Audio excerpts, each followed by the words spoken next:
Okay, I'm going to talk a little more about the geometric series now that we know what it is and how the test works. Let's go ahead and use the geometric series. It's the second test that we have, the one not the ratio test, but this one's geometric series test. Those are the two that we have to find the interval of convergence and the radius of convergence. So I want to do a quick review of the ratio test, and then we'll look at the same problem with the geometric series test, and we'll explain when to use which one. Okay, so let's go ahead in the ratio test. Remember how we set that up? The ratio test, it's one way to check to see if terms get smaller. We're going to take the nth plus 1 term over the nth term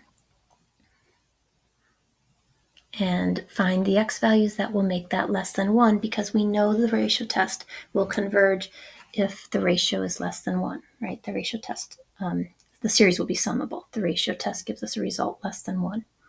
And now I don't know how many copies I have, but whatever I have n here, and I have one more up there. So if that's a 5, that would be 6 copies. If that's 10, that would be 11. So I always have one extra copy in top. So I can reduce all these and all those but one. And I tell you, this x in here doesn't amount to a hill of beans when I'm applying a limit. That was n. When I'm applying a limit as n approaches infinity. So I'm going to go ahead and take that out of there, which seems kind of weird, because what am I going to be left with? And the answer is 1 inside there, limit as n approaches infinity of 1. And which we know is 1.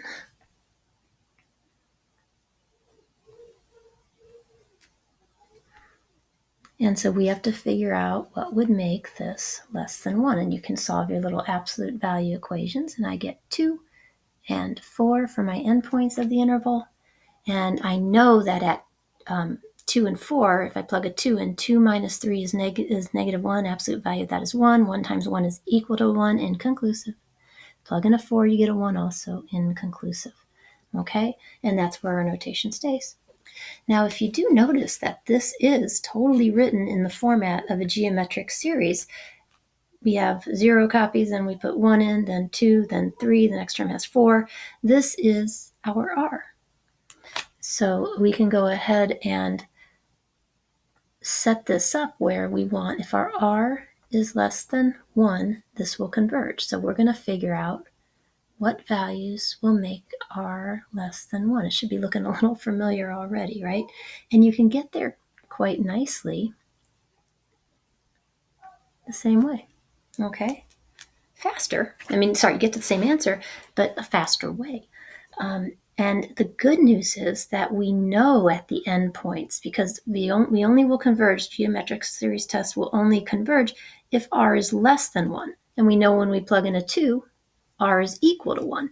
So we're going to diverge at the endpoints. And I don't have the hokey notation, and I won't have to do a lot of extra work to figure out what's going on at the endpoints. So the rule of thumb is if the series is a geometric series, use the geometric series test, because it's faster and there's no places, you're not going to be inconclusive at the endpoints. And if it's not, you are stuck with the ratio test and a little bit of extra work. Okay, so let's see. I'm going to kind of go backwards here looking at this, which we really haven't done too much of this, but let me get a quick example up here. If I were to say this is 1 minus x squared over 2 factorial plus x to the 4th, hang on a second, almost done, minus x to the 6th over 6 factorial, and so on, we should recognize that series. And hopefully you guys are like, oh yeah, that's the cosine series, cosine x. And you could tell me what the original function was, cosine, right? Because we've seen this, several times. Okay, so I'm going to ask you to kind of do the same thing. Can we get back to the function that would be represented by this series? Okay, so let's go ahead and see. We have a sum formula. We need the first term and we need R to do that. So let's go ahead here and find the first term, A1. Okay, First term, we would plug in a 0. Anything to the 0 power is 1. So we know our first term. We also know that our r is whatever's in here being raised to the nth power. So our r is x minus 3.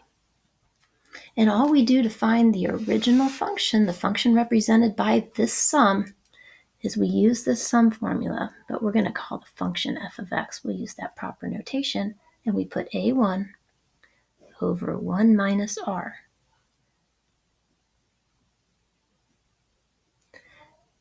And so we can even simplify that a little bit. I should know better. It's where I usually screw up. I'm getting 1 minus, so 4 minus x. And there you have it, the original function. All you really have to do is be able to recognize that it's geometric, and you can come back to the function. Sine, cosine, e, and geometric series, we're going to do a little more with than a lot of the other series that we deal with. Okay, most of the other series, or all the other series, it's just, can we sum?